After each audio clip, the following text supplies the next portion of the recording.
नमस्कार, मैं हूं अजीत कुमार और इस वक्त आप देख रहे हैं इफ्ती टीवी। पाकिस्तान को पूरी दुनिया में एक्सपोज करने के लिए भारत सरकार ने अपने कई प्रतिनिधि को अलग अलग देशों में भेज रखा है, जिसमें कांग्रेस की तरफ से जो नाम सुझाए गए थे और जो एक शशि थरूर जो कि अमेरिका में भारत की ओर से डेलीगेशन का नेतृत्व कर रहे हैं।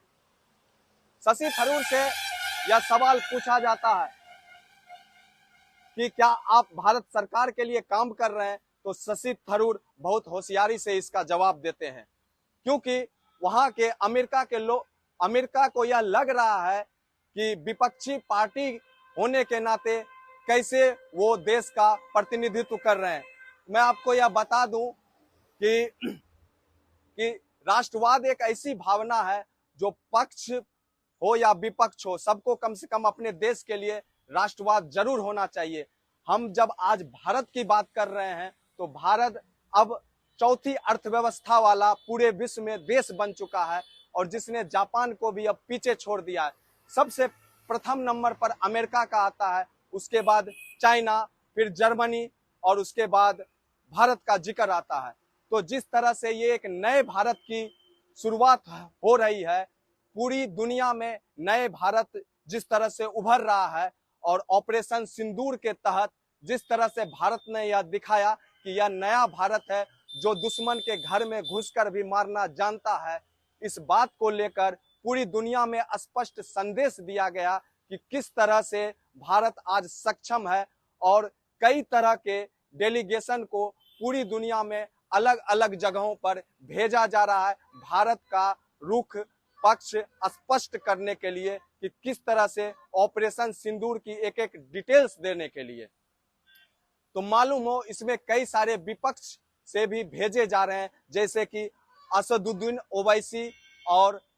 शशि थरूर जैसे नेता जो कि विपक्ष के हैं, फिर भी इनको चुना गया। हालांकि कांग्रेस ने इसकी सहमति नहीं दी थी शशि थरूर को लेकर, लेकिन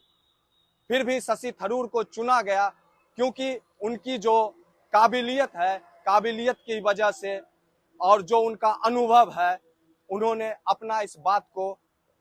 रखने के लिए, पूरी दुनिया में स्पष्ट संदेश देने के लिए, भारत को एक नए मजबूत भारत बनाने के लिए,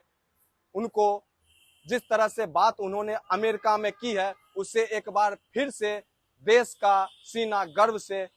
चौड़ा हो गया है और उन्होंने दो टूक जवाब देते हुए कहा कि वो पिछले बार भी स्पष्ट बता चुके हैं कि इस बार जो भी काम है वो काफी होशियारी और तरीके से किया जाएगा। वहीं दूसरी तरफ विपक्षी पार्टी होने के नाते राहुल गांधी सीधे सीधे विदेश मंत्री एस जयशंकर से सवाल पूछते हैं और वहीं दूसरी तरफ से जवाब आता है कि ये वक्त सवाल पूछने का नहीं है, इस वक्त में आप अपनी देश की स्थिति को देखिए कि, और उनका कहना है कि आप दुश्मन देश के आपने दुश्मन देश पर क्या कार्रवाई की है, बजाय इसके कि आप में क्या खामियां हैं। वही बात कुछ कांग्रेस के नेता नाम ना छापने की शर्त पर बताते हैं कि उन्होंने उनसे दूरियां बना ली है, इस वजह से, क्योंकि वो सवाल ज्यादा पूछते हैं कि हमारे देश में कितने विमानों का नुकसान हुआ, बल्कि इसके बजाय कि हमने कितने दुश्मन देश के विमान को उड़ाया है। शायद यह बात सरकार अच्छी तरह से समझ रही है और इसी बात को रखने के लिए और पाकिस्तान के इस दोहरा रूप आतंकवाद के इस चेहरे को पूरी दुनिया में बेनकाब करने के लिए पूरे सर्वदलीय समिति को आज पूरे विश्व में भेजा जा रहा है।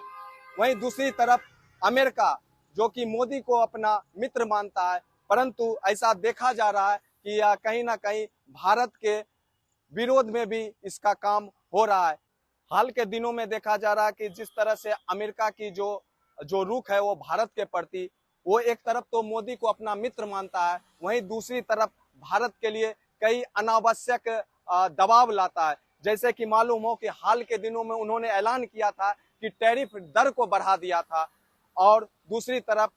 एप्पल के सीईओ टॉम कुक को भारत में एप्पल की मैन्युफैक्चरिंग नहीं करने की सलाह दी थी। इसके बावजूद भी एप्पल के सीईओ ने बोला है कि उन्होंने कहा है कि भारत में इस तरह का मैन्युफैक्चरिंग किया जाएगा।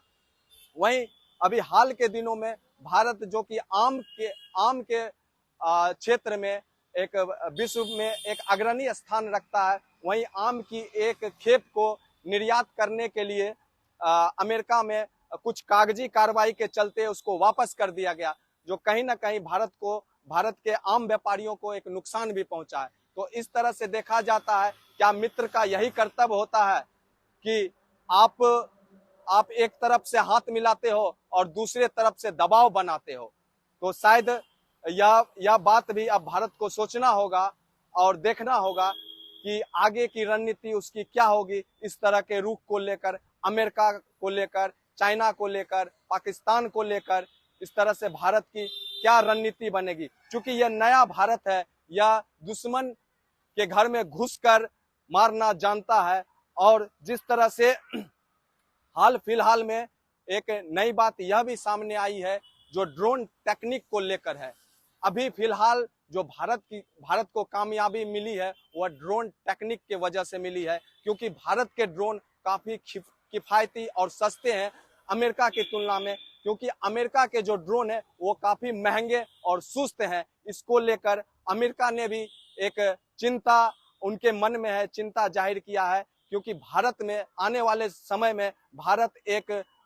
ड्रोन के मामले में भी बहुत प्रगति करने वाला है। चूंकि जिस तरह से ड्रोन का इस्तेमाल देखा जा रहा है कि कृषि क्षेत्र में, युद्ध क्षेत्र में, वैवाहिक क्षेत्र में जिस तरह से इसका व्यापक इस्तेमाल हो जा रहा है, उस तरह से भारत अब सक्षम है ड्रोन के उत्पादन करने के लिए। तो यह भी एक नया टेक्निक के माध्यम से भारत ने साबित कर दिया है कि वह आगे एक सक्षम राष्ट्र है और वह आगे चुनौतियों को स्वीकार करने के लिए, चुनौतियों को